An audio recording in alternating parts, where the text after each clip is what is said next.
Have you ever had a moment in your life when it felt like the floor you were standing on disappeared and you began falling and you couldn't stop? As you're falling, you call out for help, but no one hears you. Scenes from your life are flashing in front of you as you plunge downward into this black hole, and you don't know when, where, or how you're going to land. That's exactly how I felt on the day my senior administrator handed me a letter stating I was being put out on administrative leave from my job at Child Protective Services. The details of the family case I'm not going to be able to get into, but for a Child Protective Services social worker, when something goes wrong in a family's case, the fingers point right back at you. And that's what happened to me. I'm Susan Cunningham. That day was just over 10 years ago now, and it was a pivotal time in my career. Unfortunately for me, when this happened, I felt like I was totally abandoned by my director and administrator. There was no one to accompany me through the daily struggle, a struggle that ended up being 4 days, 4 months, and 6 days of my career. I spent the time wondering, am I going back to work ever? Am I good enough to work at the agency again? Am I still a social worker? And what will happen if I can't be a social worker? I've spent my whole adult life training and learning to be a social worker. The rupture was deep and it touched many parts of my life. I did eventually get reinstated back to my work, and I'm still at the agency today. However, the damage was never attended to by my supervisors at that time. The emotional scar is still there. It's a reminder to me of how far I've come from that day. Because I promised myself I was not going to let any one of my colleagues feel abandoned, hopeless, or helpless the way I had. I understand that I'm not going to stop bad things from happening on Child Protective Services cases, but I can try to prevent a social worker from feeling like they are alone when a crisis hits their caseload. Since that time, I've tried to be the type of supervisor that I wish I would have had to get me through that major rupture. What I wish I had had was someone who provided the attention that I felt I needed to help heal the damage to my confidence and self-worth. I didn't have anyone helping me to learn the lesson of what happened, what went wrong, and what I needed to do to grow. Not having those interactions dulled my skills and inhibited my abilities to supervise those I was eventually put back in charge of. I was angry. I was so angry for a very long time. I was scared to make decisions. I was worried about what people thought about me, and it was paralyzing my work. It was difficult for me to sit across from a social worker and a supervisor that were looking to me for guidance and feel confident about what I was telling them.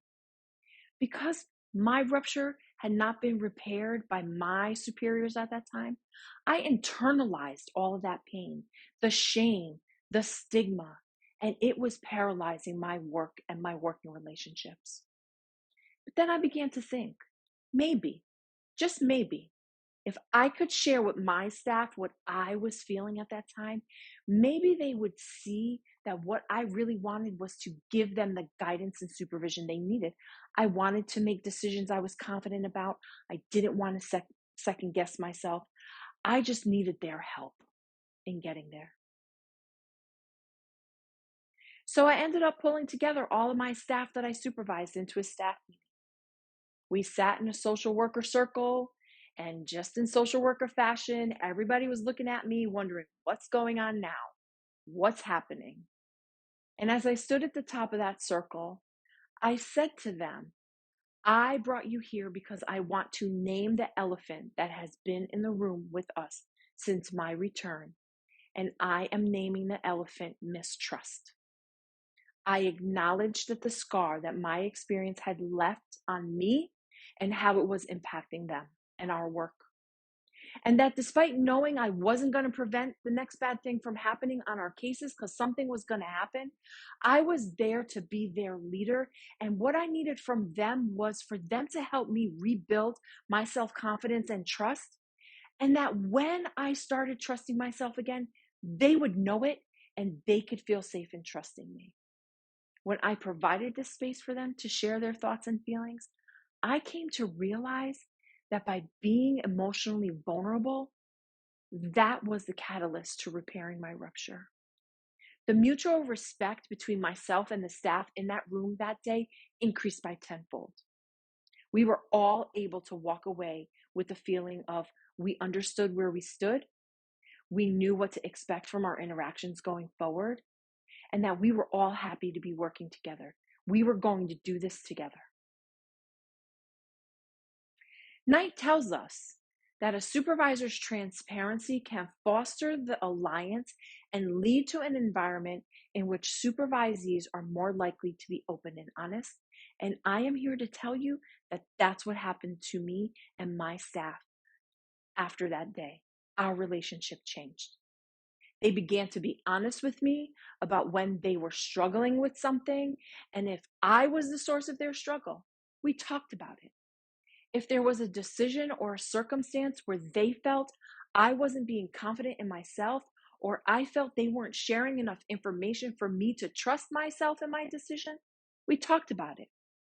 I became more open to seeking guidance from my director, who thankfully I was assigned to a new director, without being embarrassed or ashamed of having to ask. And she was actually very supportive of me. She was someone who encouraged me to use myself, to not be afraid to make a mistake. Instead, she helped me to turn those mistakes into learning opportunities. I have kept all of that in my toolbox.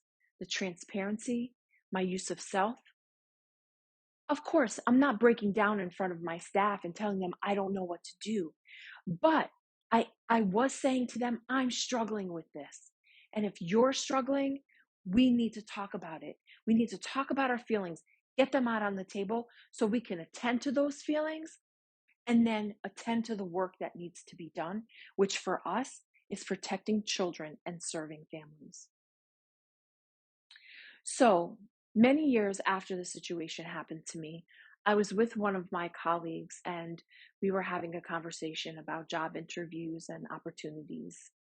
And in this conversation, he said to me, "You know, Susan, I think about you and the situation you went through.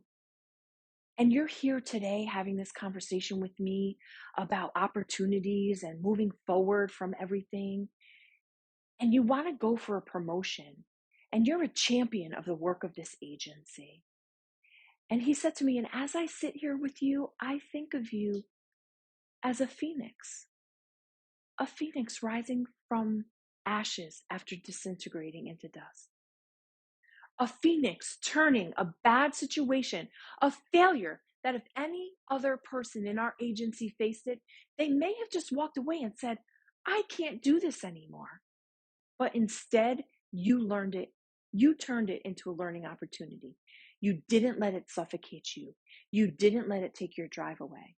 It might have taken time, but it didn't take your spirit." And I just sat there in awe.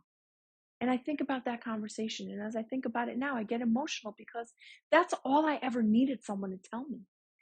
His words have stuck with me for many years because what he said that day reaffirmed that by my embracing my story and using it in my supervision and being transparent with my staff was enhancing my working relationships, and other people were seeing it.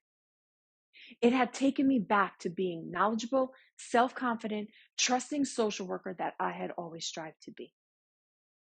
So maybe you haven't been in a situation like mine, moments away from losing everything you've worked for, but I challenge you to find a moment in your life, personal or professional, from which you have been that phoenix rising from the dust.